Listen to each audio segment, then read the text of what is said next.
రాక్షసులు చనిపోయాక నరకానికి వెళ్తారని అందరూ అనుకుంటారు. కానీ నిజమేంటో తెలుసా?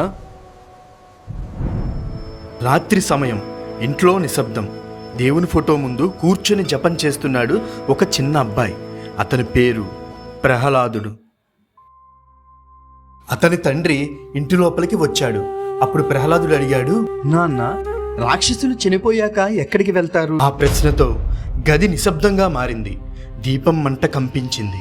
తండ్రి నెమ్మదిగా అన్నాడు, వాళ్ళు అందరిలా నరకానికి వెళ్ళరు. వాళ్ళు వేరే లోకానికి వెళ్తారు. ఆ లోకం నుంచి తిరిగి రావడం చాలా కష్టం.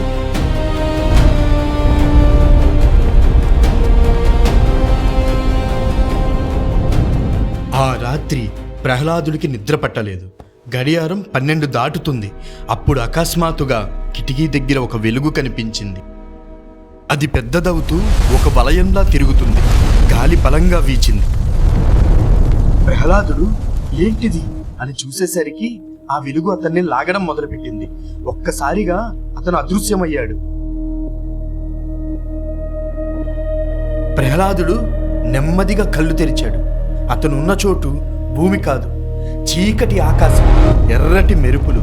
ఇంతలో ఒక భయంకరమైన గర్జన. చీకటిలో నుంచి ఒక ఆకారం బయటికి వచ్చింది. పొడవాటి చేతులు, వంకర శరీరం. అది మరెవరో కాదు, కబంధుడు. అతను గట్టిగా నవ్వగానే ప్రహ్లాదుడు వెనక్కి తగ్గాడు.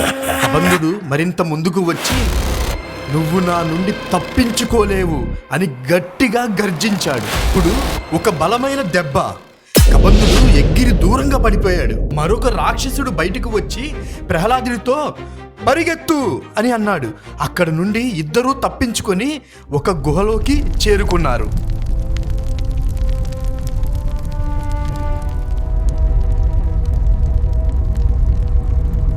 ఆయాసపడుతూ ప్రహ్లాదుడు, మీరు ఎవరు, నేను ఎక్కడున్నాను అని అడిగాడు. ఇది రాక్షసలోకం. నీపై దాడి చేసిన వాడి పేరు కబంధుడు. ఒకప్పుడు అతను గంధర్వుడు. శాపం వల్ల ఈ రూపం పొందాడు. రామ లక్ష్మణులు అతన్ని చంపిన తర్వాత ఇక్కడికి వచ్చాడు అని చెప్పేసరికి ప్రహ్లాదుడు భయపడుతూ, అయితే మీరు కూడా అని మాట మింగేశాడు.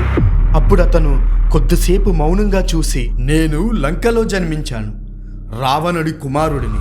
హనుమంతుడితో వీరోచితంగా పోరాడి వీరమరణం పొందాను.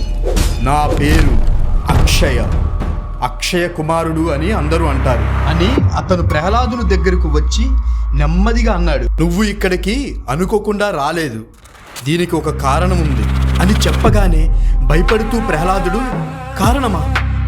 ఏ కారణం అని తడబడుతూ అడిగాడు.